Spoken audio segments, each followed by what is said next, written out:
আসসালামু আলাইকুম, welcome back Aina's mom lifestyle channel. কেমন আছেন সবাই? আমরা আলহামদুলিল্লাহ খুব ভালো আছি। তো আজকে রান্নাবান্না আপনাদের সঙ্গে শেয়ার করব। খুবই সিম্পলভাবে রান্নাবান্না করব। এই যে ধুন্দুল কেটে নিয়েছি, ধুন্দুলটাকে আমি ভাজি করব। ধুন্দুলটা আসলে আমার ভাজি ভালো লাগে, আমার তরকারি রান্না ভালো লাগে না। আর এখানে হচ্ছে ব্রয়লার মুরগি নিয়েছি, অল্প করে নিয়েছি, কারণ দুইজন মানুষের জন্য আসলে বেশি পরিমাণে মাংস রান্না করা মানে নষ্ট করে দেওয়া। আর এখানে তো আলু কেটে নিয়েছি। তো আলুটা দেখতে পাচ্ছেন একটু কালো কালো হয়ে গেছে, তার কারণ হচ্ছে এই আলুটা কেটে আমি ফ্রিজে রেখে দিয়েছিলাম, যার জন্য এরকমটা হয়ে গেছে আর কি। তো যাই হোক, চলুন আজকের রান্নাটি আপনাদের সঙ্গে শেয়ার করি। আশা করছি আমার আজকের রান্না এবং আজকের ব্লগ ভিডিওটি আপনাদের কাছে ভালো লাগবে। আর ভালো লাগলে প্লিজ একটা লাইক দিয়ে শুরু থেকে শেষ পর্যন্ত আমার সঙ্গেই থাকবেন। মাংসটা হচ্ছে আমি লবণ, হলুদ আর শুকনো মরিচের গুঁড়া দিয়ে মাখিয়ে এই যে ভেজে নিচ্ছি। ব্রয়লার মুরগির মাংস এমনি কষিয়ে রান্না না করে এভাবে ভেজে রান্না করে দেখবেন, এটা কিন্তু অনেক বেশি মজা হয়।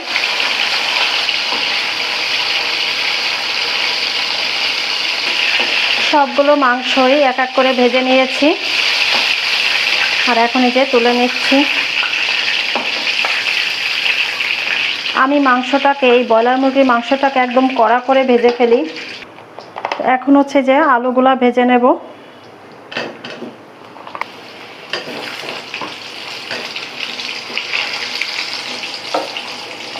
একটু হলুদ দিয়ে দেব, তাহলে কালারটা ভালো আসবে।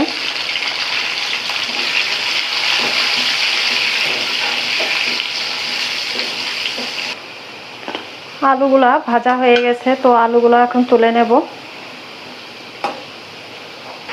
আলু এবং মাংস ভেজে নেওয়া তেলের মধ্যে আমি সব ধরনের মশলা একটা বাটির মধ্যে নিয়ে নিয়েছিলাম, আর সবগুলো নিয়ে আমি হচ্ছে একটু পানি দিয়ে পেস্ট করে তেলের মধ্যে দিয়ে দিয়েছি। এখানে এলাচ, তারপর হচ্ছে দারুচিনি, তেজপাতা, লবঙ্গ সব কিছু দিয়ে দিয়েছি, হলুদ, লবণ, তারপর হচ্ছে জিরা পেস্ট, ধনিয়া গুঁড়া, আদা পেস্ট, রসুন পেস্ট, আর আজকে হচ্ছে আমি পেঁয়াজের পেস্ট করেছি, দিয়ে সব কিছু একসঙ্গে দিয়ে এখন হচ্ছে মশলাটাকে আমি কষিয়ে নিচ্ছি। সব কিছু একসঙ্গে করে পেস্ট করে নিলে ওই মশলার গ্রেভিটা কিন্তু বেশি মজা হয় আর সুন্দর হয়। অন্য চুলাতে আমি ধুন্দুলটাকে ভাজি করে ফেলবো, তার জন্য এই যে একটা কড়াইয়ে হচ্ছে পেঁয়াজ, রসুন আর কাঁচামরিচ দিয়ে একটু হালকা ব্রাউন কালার করে নিচ্ছি, তারপর হচ্ছে ধুন্দুলটাকে দিয়ে দেব। তো এই পর্যায়ে হচ্ছে আমি ধুন্দুলগুলো দিয়ে দিচ্ছি। এখন এই যে পেঁয়াজ, রসুন এবং মরিচের সঙ্গে সুন্দর করে ধুন্দুলটাকে মিক্সড করে নেব, আর লবণ আর হলুদ আমি দিয়ে দেব।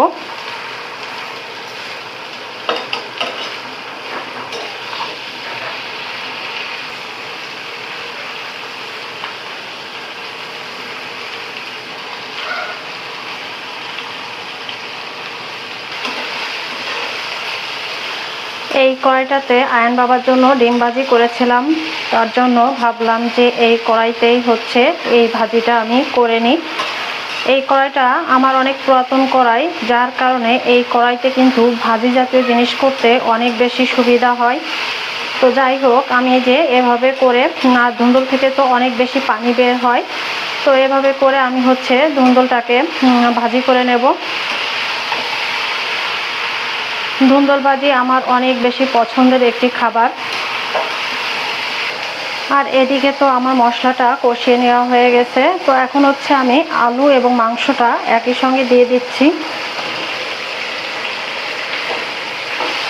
মাংস এবং আলু যেহেতু একই সঙ্গে আমি ভেজে নিয়েছি, যার কারণে এই মাংসটা রান্না করতে কিন্তু আমার খুব বেশি সময় লাগবে না।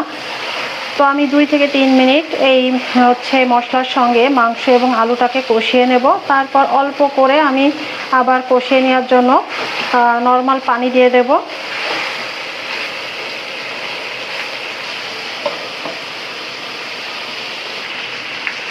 দুই মিনিট মশলার সঙ্গে মাংসটা ভেজে নেওয়ার পরে এখন হচ্ছে কষিয়ে নেওয়ার জন্য আমি পানি দিয়ে দিলাম, নর্মাল পানি। এখন একটু নেড়ে চেড়ে আমি ঢাকা দিয়ে 10 থেকে 15 মিনিটের জন্য রান্না করে নেব। এর মধ্যে আমি আর ঢাকনা উঠাবো না।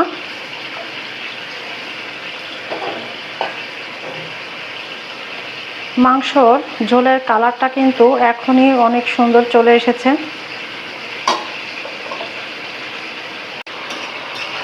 এদিকে আমার ধুন্দল থেকে কিন্তু পানিটা অনেকটাই শুকিয়ে গেছে।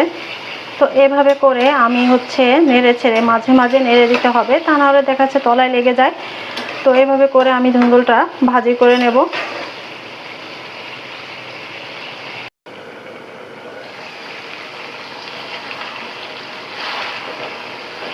তো এই যে দেখতে পাচ্ছেন মাংস এবং আলুটা কিন্তু সুন্দরভাবে কষিয়ে নেওয়া হয়ে গেছে, আর পানিটা কিন্তু একদমই কমে গেছে। এখন আমি ঝোলের জন্য পানি দিয়ে দেব। আজকে রাতে খাওয়ার জন্য রুটি তৈরি করব, তার জন্য একটু ঝোল রাখবো।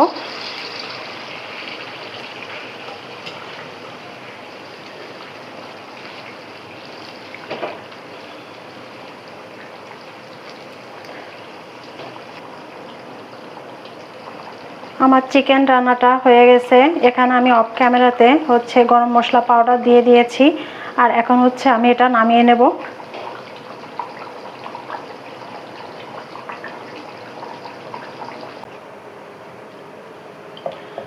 এখন রাত 1টা বাজে, আর এখন রুটি করে নিচ্ছি। কিছু করার নেই, হঠাৎ করেই 12টার দিকে কারেন্ট চলে যায়, আর আসছে এই যে 10 মিনিট হলো কারেন্ট আসছে, যার কারণে আমার আসলে সব কিছুই লেট হয়ে গেল।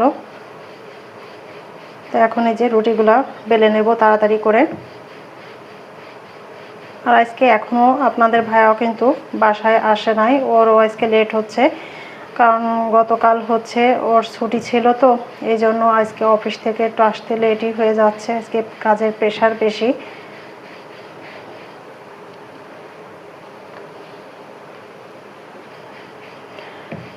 যেদিন মাংস রান্না করা হয় সেদিন চেষ্টা করি রুটি জাতীয় কিছু একটা করার জন্য, রুটি বা চিতই পিঠা এরকম কিছু করার জন্য। যেহেতু আমাদের রাতে ভাতটা খাওয়া হয় না, তাই রুটির সঙ্গে দেখা যাচ্ছে যে মাংস ঝোল দিয়ে খেতে কিন্তু বেশ ভালোই লাগে।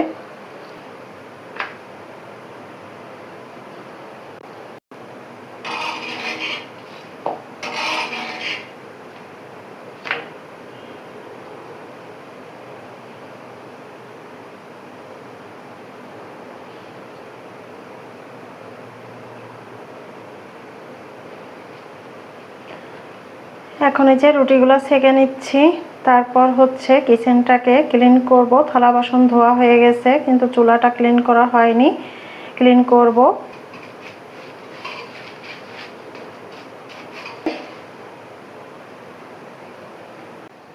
যারা ভিডিওর এই পর্যায়ে এসেও একটা লাইক দিতে ভুলে গিয়েছেন, প্লিজ একটা লাইক দিয়ে ভিডিওটি শেষ করবেন। আপনার একটা লাইক আর একটা কমেন্ট কিন্তু আমাকে পরবর্তী ভিডিও দিতে অনেক বেশি উৎসাহ যোগাবে। আমার আজকের ভিডিওটি আপনাদের কাছে কেমন লাগলো অবশ্যই কমেন্টের মাধ্যমে আমাকে জানাবেন। আর আমার আজকের ভিডিওটি এই পর্যন্তই। পরবর্তী ভিডিও দেখার আমন্ত্রণ জানিয়ে এখানেই শেষ করছি। সবাই ভালো থাকবেন। আল্লাহ হাফেজ।